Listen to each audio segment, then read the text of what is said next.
nos capítulos 17, 18, 19 até o capítulo 20, nós teremos elementos que são parecidos com os que nós já vimos. Nós veremos símbolos reaparecendo aqui, como apareceram em outros quadros, aparecerão aqui mais uma vez. Essa sexta parte do livro de Apocalipse nos mostrará detalhes ainda mais vívidos sobre a derrota dos inimigos de Deus, a vitória de Cristo sobre os inimigos, e também nos mostrará de maneira muito mais vívida a glória de Jesus, o estado em que está a igreja, o estado de Cristo Jesus no céu, à direita do Pai. Nós veremos esses detalhes descritos aqui de uma maneira muito mais vívida. Bom, capítulo 17. Acompanhe, por favor, eu vou ler os primeiros versos aí. Veio um dos 7 anjos que tem as 7 taças e falou comigo, dizendo: Vem, mostrar-te-ei o julgamento da grande meretriz, se acha sentada sobre as muitas águas, com quem se prostituíram os reis da terra, e com o vinho de sua devassidão foi que se embebedaram os que habitam na terra. Transportou-me o anjo em espírito ao deserto, e vi uma mulher montada numa besta escarlate, besta repleta de nomes de blasfêmia, com 7 cabeças e 10 chifres. Achava-se a mulher vestida de púrpura e de escarlate, adornada de ouro, de pedras preciosas e de pérolas, tendo na mão um cálice de ouro, transbordante de abominações e com as imundícias da sua prostituição. Na sua fronte achava-se escrito um nome em mistério: Babilônia, a Grande, a mãe das meretrizes e das abominações da terra. Então vi a mulher embriagada com o sangue dos santos e com o sangue das testemunhas de Jesus. E quando a vi, admirei-me com grande espanto. O anjo, porém, me disse: Por que te admiraste? Dir-te-ei o mistério da mulher e da besta, que tem as 7 cabeças e os 10 chifres, e que leva a mulher. A besta que viste era e não é, está para emergir do abismo e caminha para a destruição. E aqueles que habitam sobre a terra, cujos nomes não foram escritos no livro da vida, desde a fundação do mundo, se admirarão, vendo a besta que era e não é, mas aparecerá. Só que aí é suficiente. Bom, essa primeira visão que nós temos, vou corrigir.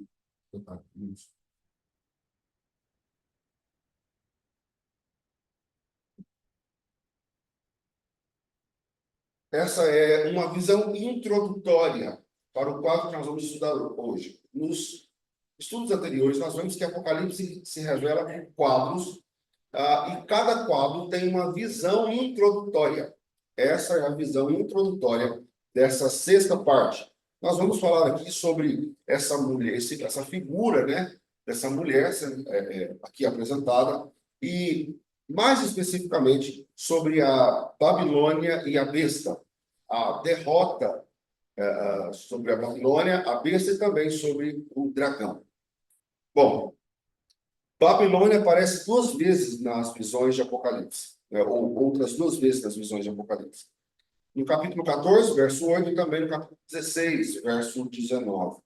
E em ambos os textos, a sua queda, a destruição da Babilônia foi predita.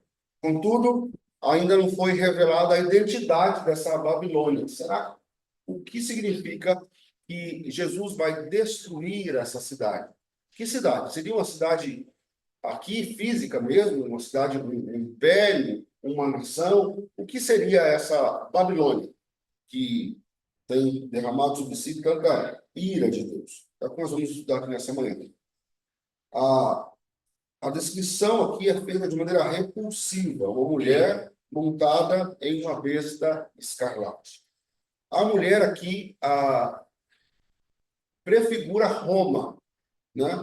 Mas não literalmente, não é a cidade ou, né, o Império Romano, mas é um símbolo de toda impiedade, crueldade e idolatria. Roma era símbolo dessas coisas, Babilônia era símbolo de toda devassidão, idolatria, a crueldade era muito conhecido dos judeus desse tempo por essas coisas. Quando se falava em Babilônia, eu imagino que os judeus já começavam a se estremecer, o que era símbolo de crueldade e de idolatria, né? De símbolo de abominação.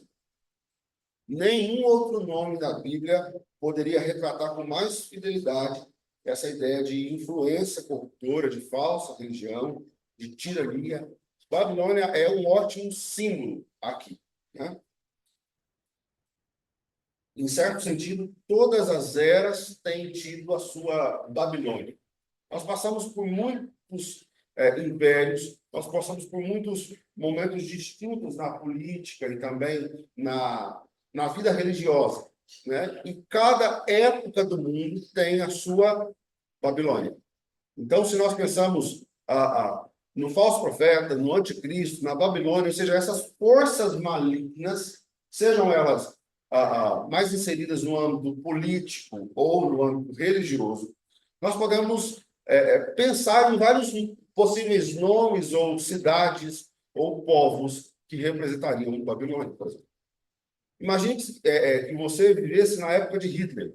Ao ler o livro de Apocalipse, quem você pensaria que era o anticristo? Se vivêssemos no tempo de Nero, que incendiou muitos cristãos, quem era o anticristo?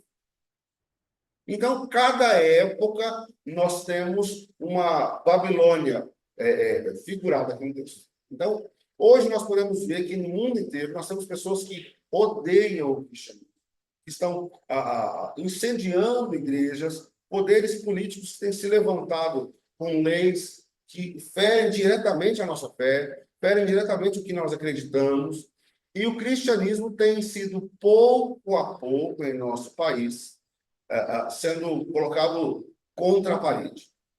Ainda não estamos num estado de perseguição cruel à igreja aqui no Brasil, mas o que nós cremos é, aos poucos, colocado na parede. Se você duvida disso, experimente falar a qualquer pessoa o que você pensa sobre alguns assuntos polêmicos, alguns das Escrituras. Se te perguntarem o que você acha sobre adultério, sobre homossexualismo, sobre a adoração a só um Deus, que não existe outro caminho, que não existe essa ideia de que todos os caminhos levam a Deus, experimente pregar isso. E você vai começar a sentir a perseguição que há na igreja brasileira. Eu não sei se é bom ou ruim que nós hoje não sejamos perseguidos. Hoje nós não temos perseguição ferrenha à igreja. E eu não sei se isso é, de fato, bom, porque me parece que a mensagem que nós estamos pregando é um pouco adocicada. Nós evitamos falar os assuntos, nós evitamos pregar fielmente sobre alguns assuntos para evitar o conflito. Se eu falar, ele pode, né, achar ruim comigo, então eu não vou falar sobre isso. Em outros países, onde se tem pregado o evangelho, a perseguição, nós vimos aqui outro dia, tem sido muito mais cruel. Bom, então, esse é o símbolo da Babilônia, né? O símbolo de um governo político e religioso que persegue a Igreja de Cristo.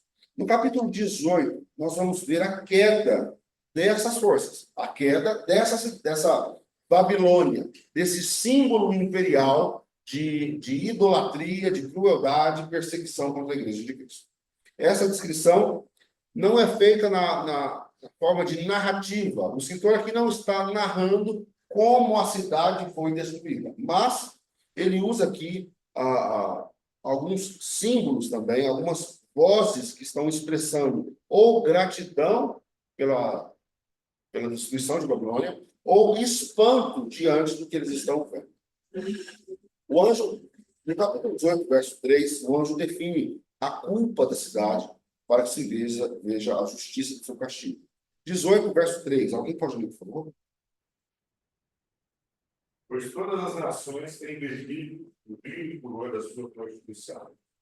Com elas constituíram os reis da terra. Também os mercadores da terra se enriqueceram a custo da sua luxúria.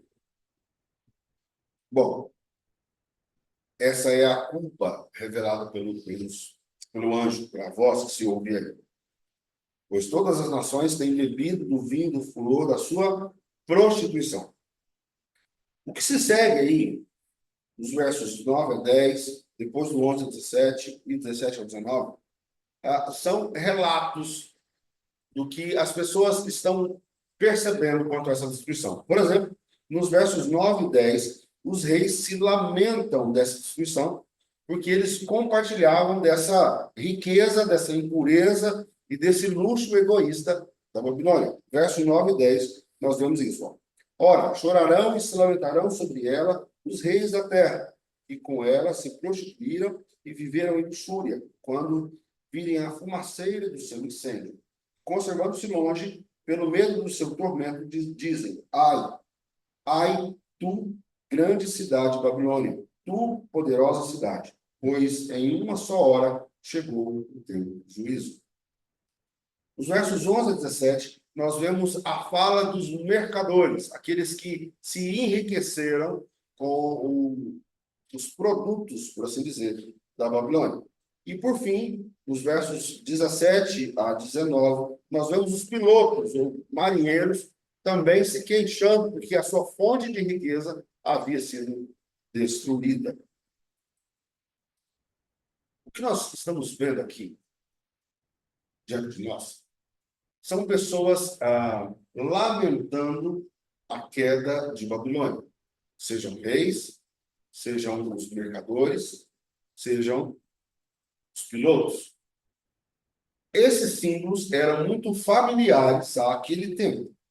Para nós, isso não é tão familiar. Quanto aos reis, quanto aos mercadores de pedras preciosas e também aos pilotos e marinheiros.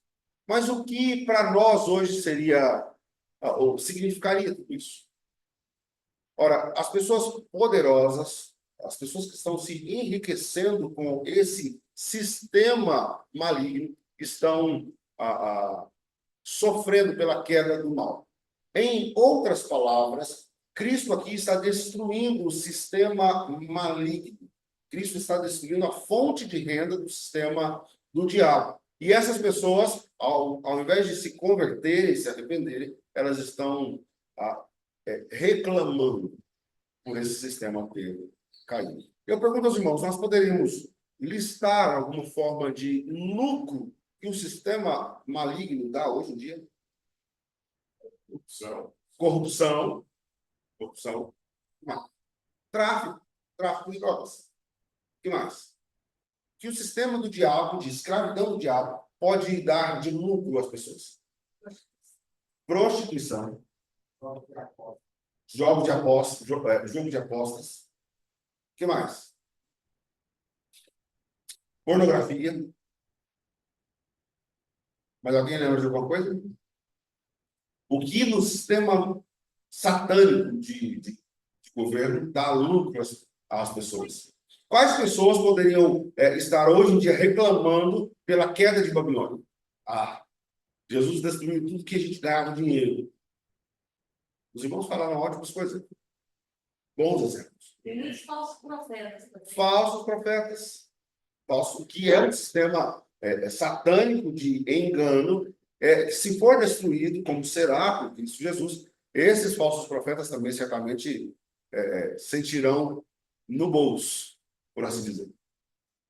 Né? Então, o que nós estamos vendo aqui em símbolos que eram característicos daquela época, dos reis, dos mercadores, mas nós podemos ressignificar esses símbolos para a nossa época nessas formas de lucro que nós vemos que o sistema maligno dá hoje em dia.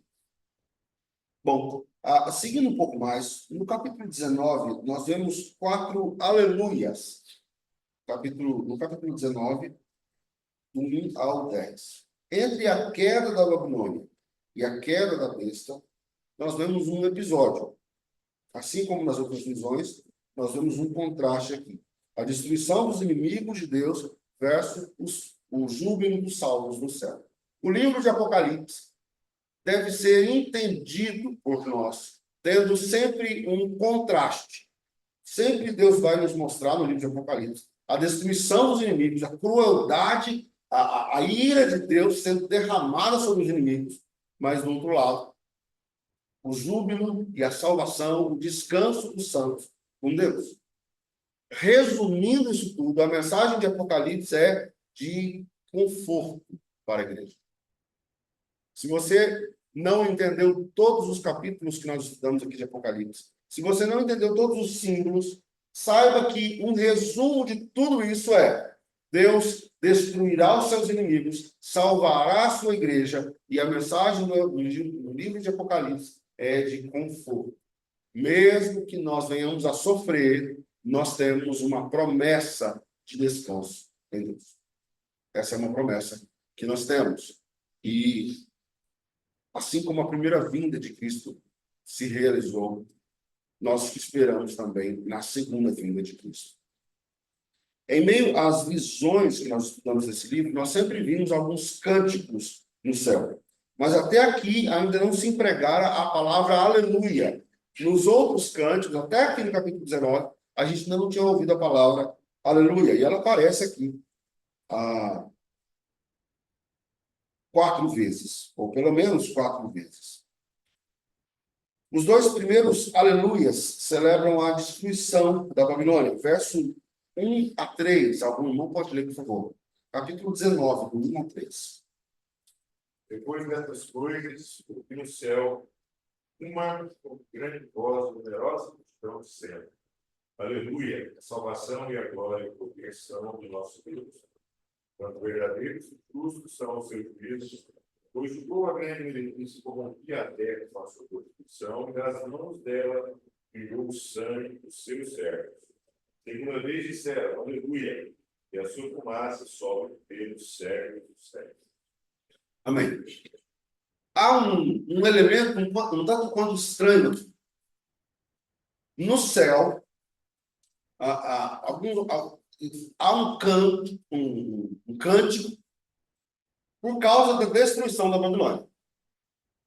Esse é o motivo de estarem cantando. As pessoas estão cantando porque o sistema maligno, a Babilônia, foi destruída. E como nós vimos nos capítulos anteriores de Apocalipse, nós vemos que muitas pessoas morreram por causa disso. Muitas pessoas foram destruídas. E nós vemos que no céu nós temos um coral cantando porque a Babilônia foi destruída. Ora, isso não parece um pouco a música Sabor de Mel? A gente cantar porque alguém foi destruído, porque alguém foi humilhado. Não é isso que significa. Essas vozes não estão cantando porque pessoas morreram. Essas vozes não estão soando aqui no céu porque pessoas estão sofrendo, pessoas morreram. Não é esse o motivo do canto. O motivo do canto aqui é que o sistema maligno foi destruído. As forças do mal foram destruídas. E, obviamente, aqueles que seguem a besta, aqueles que seguiram a besta, receberam o mesmo castigo. Mas o tipo de júbilo no capítulo 19 não é porque pessoas estão morrendo. Isso não é bíblico. Nós, por exemplo, quando vemos no jornal que algum traficante foi morto, ou algum criminoso foi preso, depois morto, sei lá, isso não nos deve alegrar. Apesar que o pecado no nosso coração, às vezes, começa a achar bom que aquela pessoa... Mas isso não é o ensino bíblico. Nós devemos entender, a partir do que nós estamos vendo aqui no capítulo 19, que o nosso júbilo é pela queda do mal, pela queda do diabo, pela queda das forças malignas, e, infelizmente, muitas pessoas são cativas do diabo. Muitas pessoas são escravizadas pelo diabo e receberão, infelizmente, punição pelos erros. Nós não devemos nos alegrar pelas pessoas serem destruídas, mas sim pela queda do diabo. Os outros 2 aleluias são um momento sublime e grandioso de adoração. Primeiro nós vemos aí os 24 anciãos e os 4 seres viventes. Depois, todo o céu se põe a cantar. Eu imagino que deve ser incomparável. Não há palavras para descrever todo o céu cantando. Qual o maior coral que você já viu? O maior. Quantas vozes tinha? A gente pensar, por exemplo, não é um coral muito afinado, mas, por exemplo, se você pensar no Maracanã, num jogo de Flamengo e quem, Fred? Flamengo e Bangu, Corinthians e Flamengo, Corinthians e São Paulo. Imagina, todas aquelas vozes cantando. É muito pouco, é irrisório o que nós vemos ali naquele estádio do que nós teremos no céu. Ora, imagine, de Adão até o último eleito de Deus, salvo, todos no céu. Imagine essas vozes cantando, todos os eleitos de Deus, cantando a uma só voz, com o corpo glorificado, sendo afinadinho, né? Que às vezes a gente é meio desafinado, às vezes, eu desafino muitas vezes, mas imagina todo mundo afinadinho no céu, cantando. Isso é o que nós vemos aqui acontecendo várias vezes no livro de Apocalipse. Aqui nós vemos claramente que nós não devemos adorar ninguém a não ser Deus. Nós vemos aqui nos versos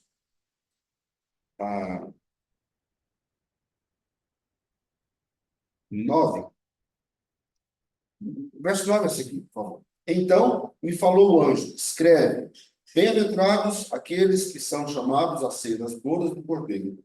E acrescentou, são estas as verdades, ou essas as verdadeiras palavras de Deus.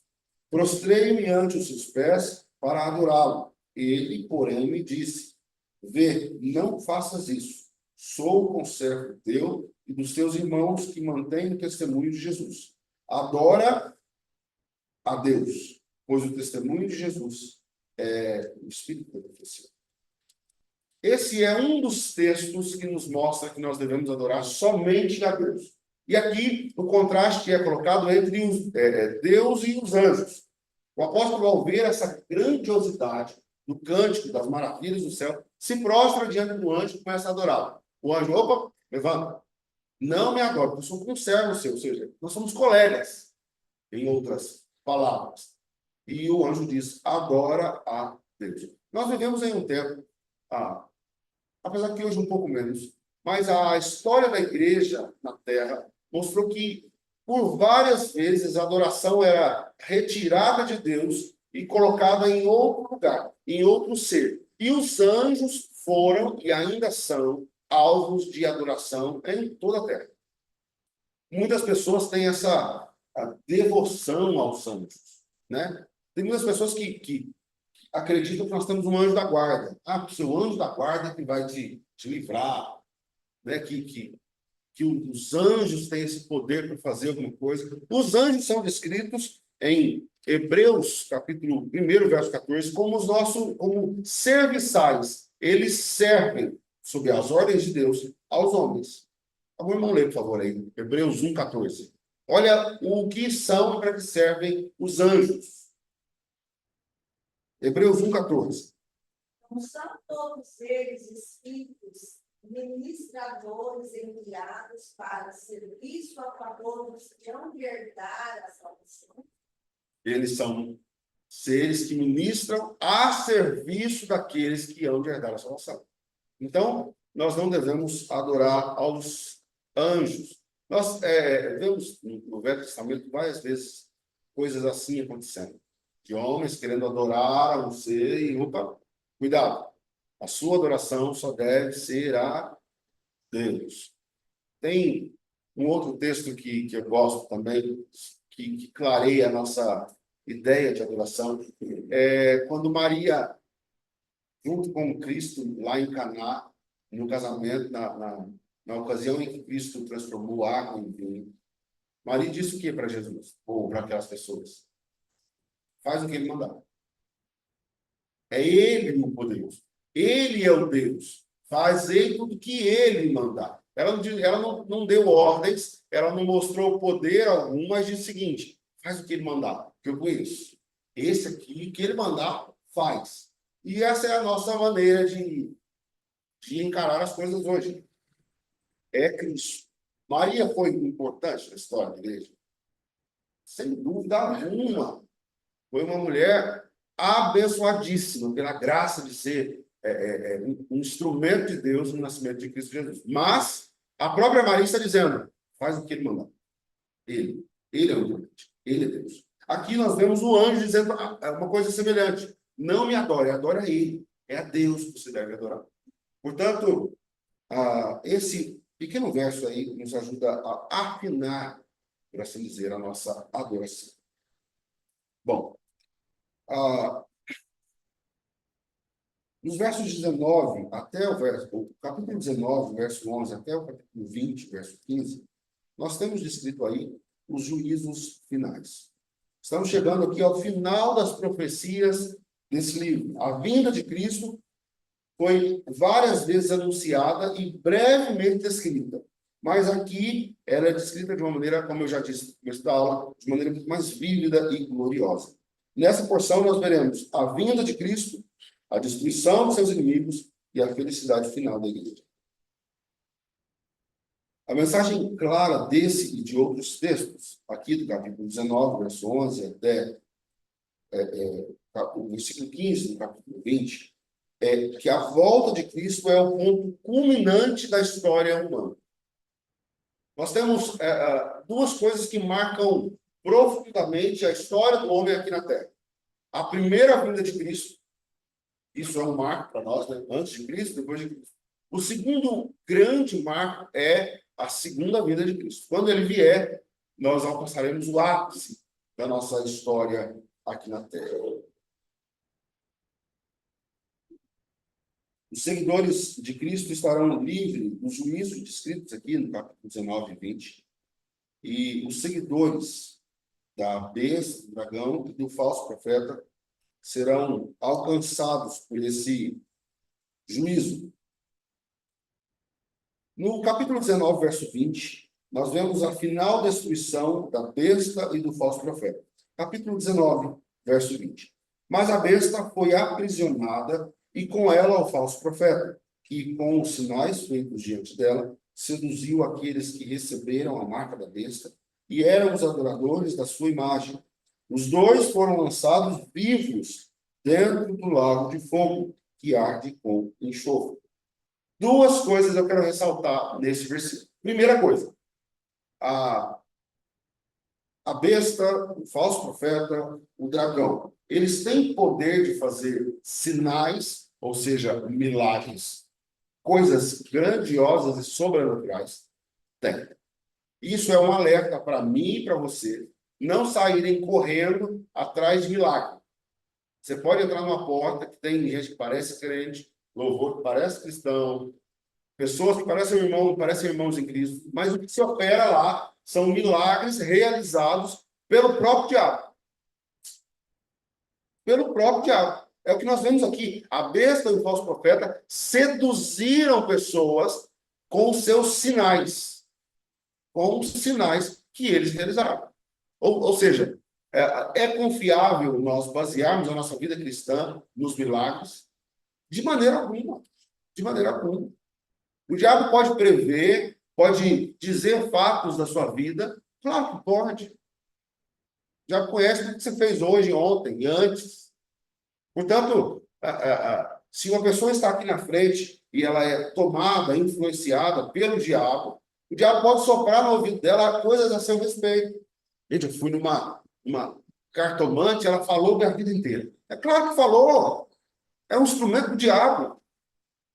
Eu fui no cigano, ela leu minha mão, ela contou minha vida inteira. É claro que contou. O diabo sabe sua vida de cor, sabe suas fraquezas, sabe o que você gosta, o que você não gosta, sabe o que você fez ontem, antes de ontem e há 10 anos atrás.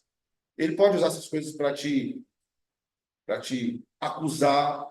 Portanto, esses sinais que nós vemos hoje ainda acontecendo, pessoas recebendo uma cura ou uma pseudo-cura, pessoas tendo a sua vida anunciada nos cultos como se fosse uma previsão, como se fosse a voz de Deus. São sinais que o diabo pode fazer. Então, não confie. Eu fui numa igreja, a pessoa, você acredita, a pessoa estava doente e foi curada. Fui na igreja, uma pessoa falou tudo da minha vida. Eu estava sofrendo, ninguém sabia disso. O pastor falou, você aí de vermelho, você fez isso, isso, isso. Isso pode, não digo que sempre é, mas isso pode ser obra do próprio diabo para seduzir e enganar as pessoas.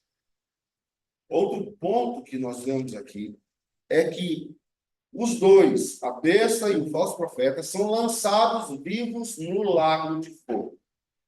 A besta e o falso profeta, e como nós vamos ver também, o próprio Satanás é lançado vivo no lago de fogo. Castigo eterno para essas três forças do mal. Qual é o segundo ponto que eu quero relembrar aqui com os irmãos? Nós temos uma ideia muito errada sobre o que é o diabo e o inferno. A gente acha que o diabo é o rei do inferno. Ele vai estar lá esperando lá, no lugar, não, as pessoas virem, e ele vai afligir as pessoas. O diabo vai afligir as pessoas do inferno. Nós vemos aqui que não. Que o diabo, a besta e o falso profeta estão sendo castigados também no lago. Portanto, o lago de fogo não é o reino, ou o inferno não é o reino do diabo. Lá não é o lugar onde ele vai reinar, não é ele quem dita as regras, como a gente vê na imaginação do povo aí, mas lá é um lugar onde o próprio diabo, a besta, o falso profeta, e todos aqueles que o seguiram estarão sendo castigados. Portanto, o inferno foi criado por quem? Por Deus. Quem domina sobre o inferno? Deus. Lá é um lugar de castigo, onde a ira de Deus, a justiça de Deus é completamente derramada. Sem dúvida, é o pior lugar que qualquer pessoa, até mesmo um diabo, poderia estar. Porque lá não há um único vestígio da bondade e misericórdia de Deus, mas sim a sua santa justiça e ira sendo derramada sobre aqueles que serão lançados lá. Bom, no capítulo 20, nós veremos a destruição do diabo. Aqui nós vemos a destruição da besta e do falso profeta, aqueles que foram sedutores dos homens durante a história. Lembrando que a besta e o falso profeta significam um poder político que reinou no mundo e um poder religioso. Os dois foram destruídos. Agora, partiremos para a parte final, onde o diabo, o próprio dragão, é destruído. Após a destruição completa e final do diabo, é que o reino do amor, o reino de Deus, será pleno. A destruição do dragão aqui é vista em três partes. Primeiro, ele é preso e lançado no abismo. Depois, passados 1000 anos, ele é solto por pouco tempo e aí, então, destruído. Os versos 4 a 6 são muito ricos. Nós devemos nos ater a eles por um pouco. Capítulo 20, verso 4 até o verso 6. Algum irmão pode, por favor, ler aí. 4 ou 6. E também tronos, estes sentaram-se aqueles aos quais foi dada a autoridade de julgar. E aí nas almas, os decapitados por causa do testemunho de Jesus, bem como por causa da palavra de Deus, tantos quantos não adoraram a besta, nem tampouco a sua imagem, não receberam a marca na fronte e na mão. Viveram e reinaram com Cristo durante 5 anos. Os restantes dos mortos não viveram até que se completassem 5 anos. Esta é a primeira ressurreição. Bem-aventurado e santo é aquele que tem parte na primeira ressurreição. Sobre esses, na segunda morte, não tem autoridade. Pelo contrário, serão sacerdotes de Deus de Cristo que reinarão pelo dia dos 5 anos. Bom, João vê aqui algumas almas que morreram por Cristo, morreram pela sua fé que tinham em Cristo. Aqueles que sofreram pela fé e pela pregação da palavra. Esses não adoraram a besta e reinaram ou reinam com Cristo por 1000 anos. Esses 1000 anos é um assunto dividido e polêmico nos nossos dias, como foi já em toda a história da igreja, sobre o que é esse milênio. Né? E aí a gente tem os pré-milenistas, nós temos os amilenistas, né? Dizendo que quando será esse milênio? Nós reinaremos com Cristo 1000 anos. E aqui nós vemos pessoas que reinam com Cristo 1000 anos. Bom, nós falamos isso lá na introdução dos nossos estudos de Apocalipse. Eu quero reiterar aqui com os irmãos sobre o que para nós significa esse milênio. O milênio, 1000 anos, é um símbolo, é um período simbólico, não é exatamente 1000 anos, mas um período simbólico em que reinaremos com Cristo. Nós entendemos que nós começamos a reinar com Cristo quando Cristo vence na cruz e é assim assunto ao céu. A partir dali, você começa a reinar com Cristo.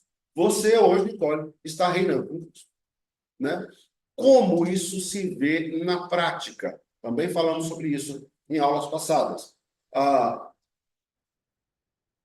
Quem na humanidade pode ter acesso à sala do trono, acesso ao rei, pode falar com o rei? Qualquer pessoa? Não. Aqueles que são súditos do rei, aqueles que reinam com Cristo. Portanto, se você tem entrada no céu, como nós vimos em Romanos capítulo 5, nós somos justificados e temos acesso. A gente pode entrar agora. Quem pode entrar? Todo mundo? Não. Aqueles que reinam com Cristo. Ao ser justificado por Cristo, Cristo toma a sua mãozinha e te introduz na sala, na casa do Pai. Agora você reina com Cristo, né? Porém, o que nós vemos aqui, essas almas que reinam com Cristo, não se trata de nós. Aqui o texto não diz que pessoas, corpos estão reinando com Cristo. O texto que nós lemos aqui fala que almas estão reinando com Cristo. Almas. Que almas são essas? Que almas são essas que estão reinando com Cristo? Esse reinado escrito aqui nesses versos 4 a 6 não é o nosso reinado aqui na terra. Não é o reinado que está reinando com Cristo aqui. Esse reinado fala de almas que estão reinando com Cristo no céu. Você pode lembrar de alguém que está reinando no céu hoje com Cristo? Conhece alguém que morreu e hoje está diante de Deus? O que o texto nos diz é que as almas daqueles que sofreram com Cristo, depois morreram, as pessoas que morreram, estão hoje com Cristo, reinando com Ele, né? Isso não deve pintar aí na sua imaginação a ideia de que essas pessoas estão todas vestidas de rei, com um cetro na mão, e tem um punhado de tronozinhos. Não é isso. Nós, por exemplo, reinamos com Cristo. Você não vai ver a Nicole aí né, vestindo uma rainha, assim, com um cetro andando no camerinho. Não é essa a figura. Mas nós temos acesso ao rei, nós recebemos bênçãos vindas diretamente do rei, nós somos perdoados de todos os nossos pecados e dívidas pelo rei, então nós reinamos com ele. Essas almas estão reinando com Cristo no céu. Pessoas que morrem hoje, você morreu hoje, Nicole, você abrirá seus olhos diante de Cristo e começará o seu reinado com Cristo nesse período simbólico de 1000 anos, até que venha a segunda vinda de Cristo. Aí, o que acontece? Nós vamos estudar isso nos últimos capítulos. O que acontecerá quando Jesus vier a segunda vez? Os mortos vão ressuscitar. Aí você vai ter um corpo. Aí você vai ser essa Nicole que você está vendo aí. E reinando eternamente com Cristo. O texto ainda nos fala de um elemento curioso. Verso 6, acompanha aí. Bem-aventurado e santo é aquele que tem parte na primeira ressurreição. Sobre esses, a segunda morte não tem autoridade. Pelo contrário, serão sacerdotes de Deus e de Cristo, e reinarão com eles 1000 anos. Espera aí. Primeiro, nós estamos falando de primeira ressurreição. Não quer dizer que vai ter 2, ou mais. E depois nós vemos que a segunda morte não tem autoridade sobre essas pessoas. Como assim? A conta é simples. Nós morremos quando pecamos. A gente falou sobre isso na sexta-feira, né? O homem no Éden morreu. Então, a primeira ressurreição qual é? Quando você se converte. Nós somos ressuscitados em Cristo. Algum irmão lê, por favor, João 5:24. João 5:24. Os adolescentes que fizeram prova de João já sabem de cor esse texto. João 5:24. Pode ler bem forte. Em verdade, vos digo, quem ouve a minha palavra e crê naquele que me enviou, tem a vida eterna. Não entra em juízo, mas passou da morte para a vida. Agora, no mesmo Evangelho de João, capítulo 11, verso 25 e 26. Outro irmão abre em Efésios 2, 5. Efésios 2, 5 e 6. Disse Jesus: eu sou a ressurreição e a vida. Quem crê em mim, ainda que morra, viverá. Todo que vive e crê em mim não morrerá eternamente. Crês nisso? Hein? Efésios 2, 5 e 6.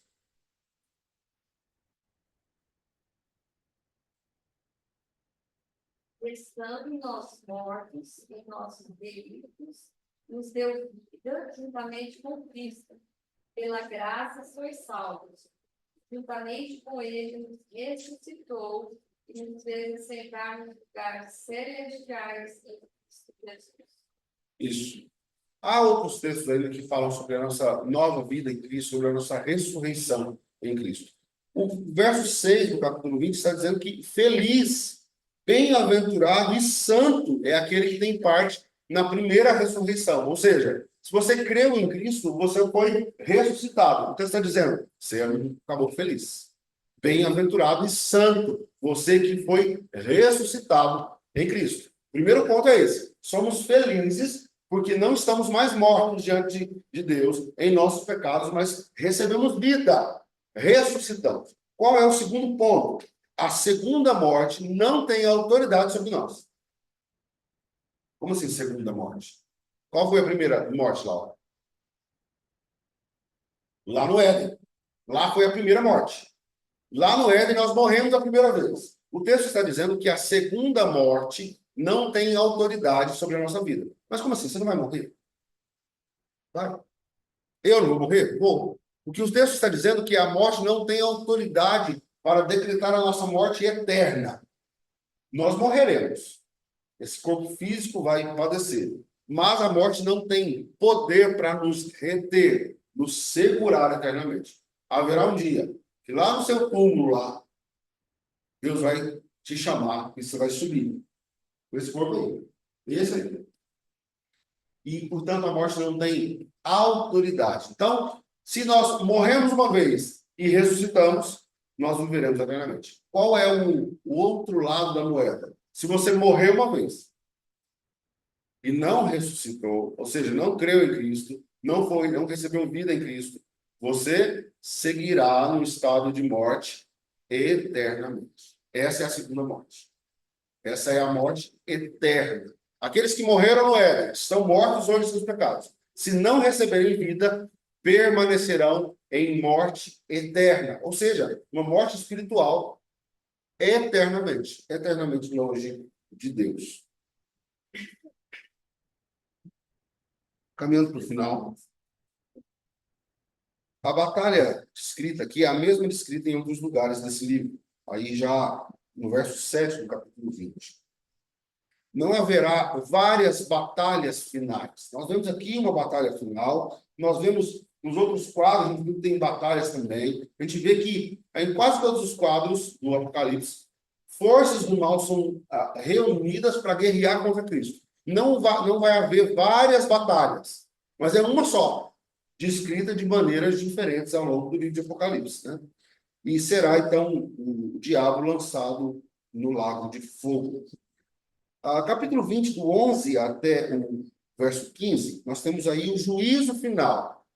Aqui é o já famoso juízo final, onde eu e você estaremos diante de Deus. E eu pergunto, só os crentes, ou só aqueles que não são crentes estarão diante de Deus no juízo final? Todo mundo. Dona Sebastiana, uma crente exemplar, estará lá diante de Deus no juízo final. O pior bandido dessa cidade estará também lá diante de Deus no juízo final. E o que nós lemos nesse texto é que o Cordeiro, Cristo Jesus, vai nos julgar de acordo com as nossas obras.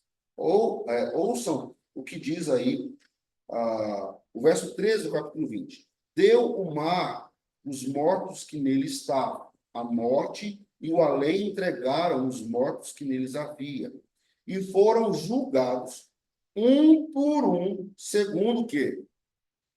As suas obras. Segue um pouco mais aí, você vai ver um detalhe também interessante. Então, a morte e o inferno foram lançados para dentro do lago de fogo. Esta é a segunda morte, o lago de fogo. E se alguém não foi achado inscrito no livro da vida, esse foi lançado para dentro do lago de fogo. Verso 12, finalzinho, diz assim: E os mortos foram julgados segundo as suas obras, conforme o que se achava escrito nos livros. Portanto, abra os seus ouvidos e preste atenção. Tudo o que você faz está registrado em livros. As coisas boas e as coisas ruins também. Tudo que você fez, seja escondido ou não, está registrado no céu. Tudo. Escrito em livros. No juízo final, você vai chegar lá, o ano vai pegar o livro. Ixi, ó. Tem muita coisa, hein? WhatsApp, telão. Os prints de WhatsApp vai ter. Agora, existe, eu vou bem lembrar do nosso irmão falou aí, que algumas pessoas têm a ideia de que nós teremos, vai todo mundo assentar lá no juízo final, igual nós estamos aqui, e a vida da Nicole vai passar no telão. Não é isso, não é isso. Serão julgados um por um, segundo as suas obras, e essas obras estão escritas, como vemos no verso 12, em livros. Portanto, serão julgados. Agora, qual é a nossa segurança? Nós fizemos coisas erradas. Pecamos. É demais. É muita coisa errada. A nossa alegria, a nossa maior alegria que podemos ter é que os nossos pecados e falhas foram perdoados por Cristo. Então, o juízo final é... Você já viu filmes, né? A gente tem um advogado, o juiz, a defesa, o réu. Você vai estar lá no banco de réus. E é um julgamento. É um juízo. E, portanto, você fez coisa errada? Fez. Isso aqui é a lista de todas as coisas que a Nicole fez errada. Talvez... Isso aqui é a lista de tudo que ela fez errado. Mas, carimbado aqui estará pago. Cristo perdoou os seus pecados. Então, baseado por essa lista, você deveria ser lançado no lago de fogo.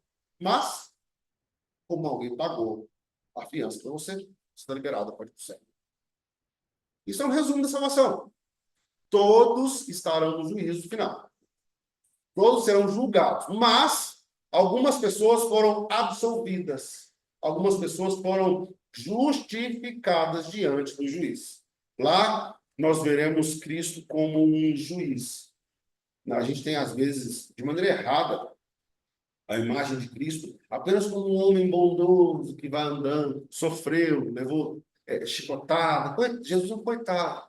Não! Esse é o Cristo que nós vimos padecer aqui, como uma ovelha muda foi levado ao matadouro. Mas nós vemos em Apocalipse que Cristo agora aparece como um leão. E toda a terra foge dele, porque ele derramará a sua ira. Aqui nós vemos um outro símbolo, Cristo Jesus como um juiz.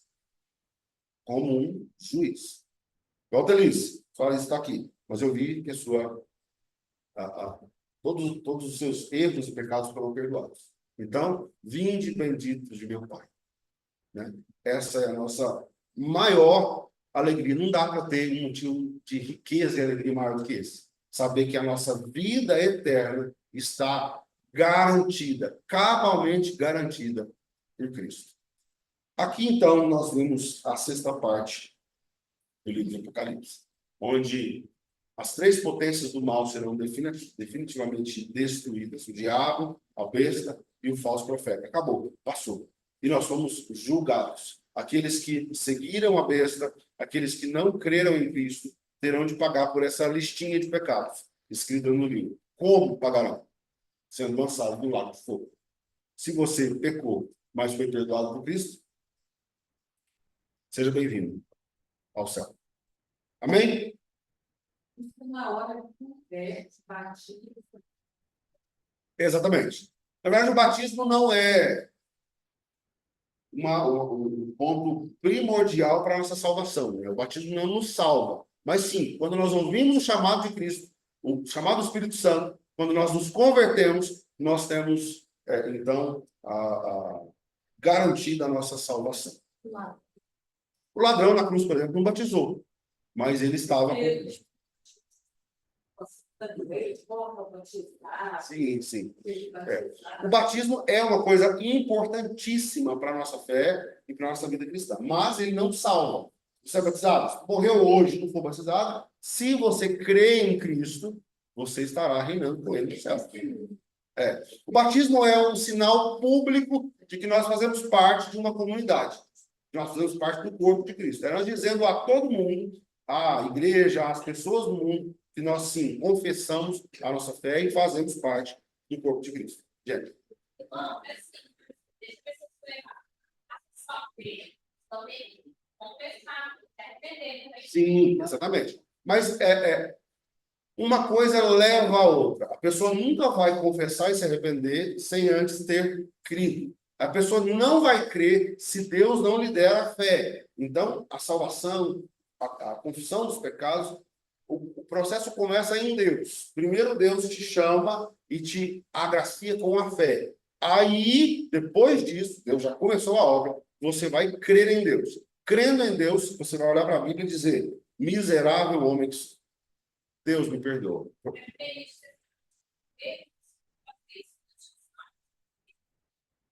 Tem muitas pessoas que entendem errado o que é crer em Deus. Crer em Deus não é professar da boca para fora. Não acredito, Deus existe, tem Deus comigo, eu até oro de vez em quando. Isso não é crer em Deus.